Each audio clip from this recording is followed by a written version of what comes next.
ఒక స్థలం గురించి గొడవ వచ్చింది. నా కొడుకుతో నేను మాట్లాడి 3 సంవత్సరాలు నాకు తెలియదు ఏ విషయం ముందు జరిగిందో ఏమో. కానీ ఆయన కోపం వచ్చి వాళ్ళిద్దరు ఏం జరిగిందో ఏమో స్థలం గల ఆయన ఈయన కొట్టేశాడు, పొడి చేశాడు. అది వాళ్ళకి వాళ్ళ ఫ్యామిలీ అక్కడే ఉంది.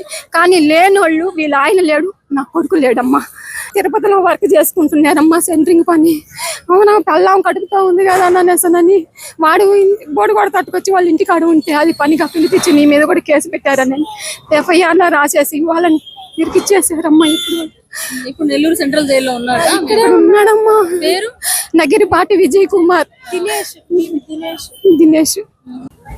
మీరు ఒక లాయర్ని పెట్టుకొని కోర్టుకు వెళ్ళి బెయిల్ తెచ్చుకుంటే అప్పుడు ఇది సాధ్యం అవుతుంది. అంతేగాని ఇక్కడికి వచ్చి ఇలా మనం ఏడ్చినా బాధపడినా వాళ్ళు ఏం కనికరించరు. మనం వెళ్ళే ప్రొసీజర్ ప్రకారం వెళ్తేనే అది సాధ్యం అవుతుంది. సరేనా? జాగ్రత్త.